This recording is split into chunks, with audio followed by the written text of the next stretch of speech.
La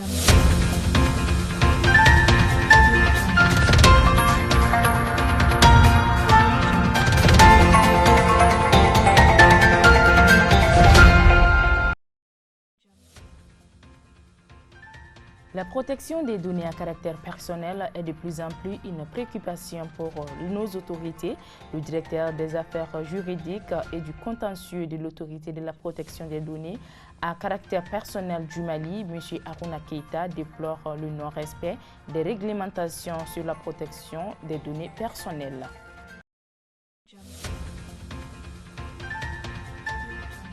La rentrée littéraire est célébrée chaque année en mois de mars. Le thème retenu pour cette année est l'héritage en partage. L'occasion était bonne pour notre équipe de reportage de s'entretenir avec le directeur national des bibliothèques et documentation au Mali.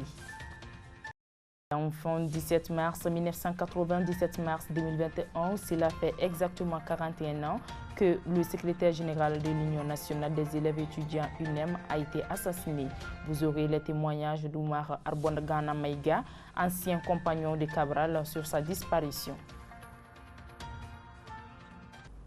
C'était là pour vous le sommaire de cette édition, mesdames et messieurs. Merci de nous suivre sur Liberté Télévision. Comme annoncé, dans le cadre de son 6e anniversaire, l'APDP a initié une journée pour sensibiliser et informer les journalistes, surtout de la presse en ligne, les blogueurs, les éditeurs du contenu web sur la protection des données personnelles. C'est dans cet ordre d'idées que notre équipe de reportage a tendu son micro au directeur des affaires juridiques et du contentieux de l'autorité de la protection des données à caractère personnel du Mali, M.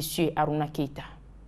Une donnée à caractère personnel, c'est toute information qui permet d'identifier directement ou indirectement un individu, une personne physique. Concrètement, ça veut dire quoi? Ça peut se résumer à une photo. La photo, c'est une donnée à caractère personnel parce que dès lors qu'on a votre photo, on peut savoir qui vous êtes. Il y a la vidéo, les noms, les prénoms, les numéros de matricule d'un élève ou d'un fonctionnaire, la plaque d'immatriculation d'un véhicule, le numéro de téléphone, le groupe sanguin, même les numéros de rue, les adresses IP des téléphones ou des ordinateurs, tous ces éléments peuvent constituer des données à caractère personnel dès lors que ces informations permettent d'identifier un individu. Ce projet doit faire l'objet d'un projet de texte qui doit être soumis à l'avis de l'autorité avant son adoption. Donc nous avons une mission transversale qui touche à presque tous les domaines de la vie sociale, l'éducation, la santé, l'administration générale, le secteur privé, tout est concerné par nos missions. L'important, c'est la protection des données personnelles, c'est de donner l'autodétermination informationnelle à l'individu. Il faut que l'individu soit maître de ces informations, l'individu soit maître de sa vie privée, qu'aucune atteinte ne puisse être portée à sa vie privée sans son consentement et sans une information préalable de l'individu en question. Ça veut dire quoi? Si vous décidez de prendre ma photo par exemple, vous devez prendre mon autorisation. Et vous devez me dire également qu'est-ce que vous ferez de ma photo.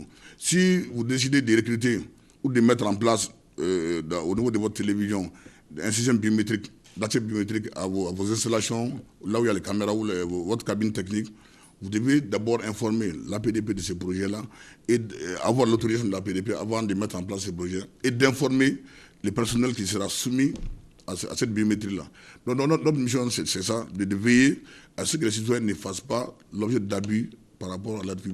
Concrètement, la protection de la vie privée des données personnelles, c'est d'informer, de sensibiliser, de rappeler à ceux qui collectent ces données de façon professionnelle leurs obligations, d'informer, de sensibiliser les citoyens qui font l'objet de ces traitements massifs de leurs droits, de dire qu'ils ont le droit de s'opposer à ce que leurs données ne soient pas collectées à leur insu ou sans leur accord préalable, et les cas échéants, en cas de violation de la loi, de porter plainte. Notre mission, c'est ça, de conseiller, de sensibiliser, de réguler, de fixer les normes. Je donne un autre exemple par rapport à la vidéosurveillance. Nous avons fixé la durée de conservation des images de la vidéosurveillance à 30 jours maximum. En République du Mali, aucune conservation des données de vidéosurveillance ne peut dépasser 30 jours. Si vous dépassez ces délais, cette période de conservation, vous êtes en porte-à-faux avec la loi et vous pouvez faire l'objet de sanctions à la part de la PDP. Autre chose à présent, pour célébrer la rentrée littéraire cette année, les intellectuels maliens ont mis l'accent sur le thème héritage en commun. Certains ont saisi l'occasion pour évoquer la question d'accessibilité des livres. Ils jugent les prix des livres trop élevés. Selon le directeur national des bibliothèques et documents, cette rentrée littéraire est une occasion pour mettre en valeur l'importance de la lecture et permettre aux écrivains du monde d'échanger. Il est interrogé par Kadiatou Guindou. Vous savez que la rentrée littéraire a 13 ans. On a commencé en 2008 et nous sommes en 2013. Bon, la rentrée littéraire, c'est un événement qui met en relation le public et les auteurs, les écrivains, les éditeurs, les libraires. C'est ce qu'on appelle des activités autour du livre, autour des auteurs. Et c'est ce qui fait que progressivement, les gens commencent à comprendre que le livre est important, qu'il n'y a pas de développement sans le livre. Et l'événement est devenu pratiquement un événement international. Il y a des auteurs étrangers qui sont au Mali. Ici, nous avons à peu près une trentaine. Il y a des auteurs nationaux, on les met en contact avec le public universitaire, avec le public scolaire, et ça donne l'engouement aux enfants de lire, de chercher à lire, de chercher à comprendre qu'est-ce qui se passe. Voilà. C'est ça la grande importance. Et puis ça participe au rayonnement culturel du pays. Le Mali est très bien connu aujourd'hui. En tout cas, en part, c'est dû à cette rentrée littéraire. Nous voulons amener le gouvernement, déjà la convention de Florence, c'est une convention que le Mali a adoptée en Assemblée nationale, mais le décret d'application n'est pas pris. Lorsqu'on va appliquer cet accord de Florence-là, alors ça va impacter sur le prix du livre, parce que les intrants, c'est-à-dire tout ce qui entre dans la fabrication du livre, ne seront pas taxés, ou en tout cas très peu taxés. Et héritage en partage, c'est ça le thème de la rentrée. C'est l'Afrique, hein. Il y a des gens qui sont venus du Sénégal, de la Guinée, de Haïti, de France, de Belgique, un peu partout, des États-Unis. Quel héritage nous avons en commun? Enfin, il y a 41 ans, jour pour jour, qu'est décédé Abdul Karim Kamara Di Cabral, secrétaire général de l'Union nationale des élèves et étudiants du Mali, UNEM. Aujourd'hui, l'AEM suit-elle les idéaux de Cabral? La famille du défunt a-t-elle connaissance de son lieu d'enterrement? Élément de réponse avec Oumar Arbongana Maïga, ancien compagnon de l'illustre disparu. Nous aurions voulu fêter le 40e anniversaire avec faste. Dieu en a décidé autrement. Mais le plus important pour nous, pour moi, Abdul Karim Kamara, est l'éternel jeune. Il était né le 2 juillet 1955 et assassiné le 17 mars 1980. Il avait à peine 25 ans. Les 25 ans n'étaient pas totalement accomplis. Donc, Abdul Karim, c'est le jeune éternel. Il n'a pas eu le temps de vieillir. Et pour moi, Abdul Karim Kamara doit être une référence, un référent pour la jeunesse d'aujourd'hui, la jeunesse malienne, et pour la jeunesse future du Mali et même de l'Afrique. Ce pourquoi Abdul Karim Kamara est mort, ce pour lequel il a donné sa vie, malheureusement, c'est toujours des revendications qui sont d'actualité et c'est des revendications qui sont prises en compte par la jeune génération. À l'époque, on voulait des conditions d'études et de travail meilleures. On s'était élevé contre le concours d'entrée à la fonction publique. On voulait que tous les enfants du Mali, le fils du pauvre comme le fils du riche, du ministre, soient à la même enseigne. On voulait une école publique de qualité et on voulait que les enfants qui sortaient de ces écoles ou qui sortent de ces écoles soient les meilleurs dans la sous-région, en Afrique et dans le monde. Mais malheureusement aujourd'hui, on a un recul extrêmement important. Tous ceux pour lesquels Abdul Karim Kamara est mort, aujourd'hui c'est effectif. Ça nous fait mal, Mais le combat, c'est comme ça. Il y a des reculs, il y a des avancées, il y a des reculs. Aujourd'hui, nous sommes dans les reculs, nous sommes dans ce qu'on appelle le ressac. C'est-à-dire c'est la vague qui monte et qui descend, la vague qui retourne, on est dans ça aujourd'hui.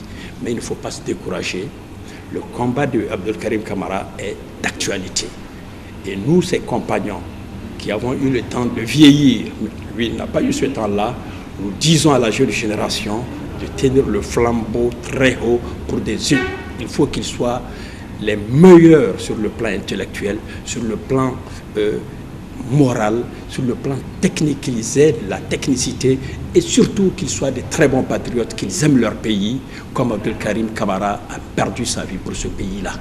Parce qu'on n'a qu'un seul pays, c'est ce Mali, et c'est ce Mali que nous avons en partage. Nous devrions nous battre pour sauvegarder l'unité, l'intégrité territoriale du Mali, parce que si Abdelkarim Camara vivait aujourd'hui, et s'il était jeune, il aurait même pris les armes pour défendre sa patrie.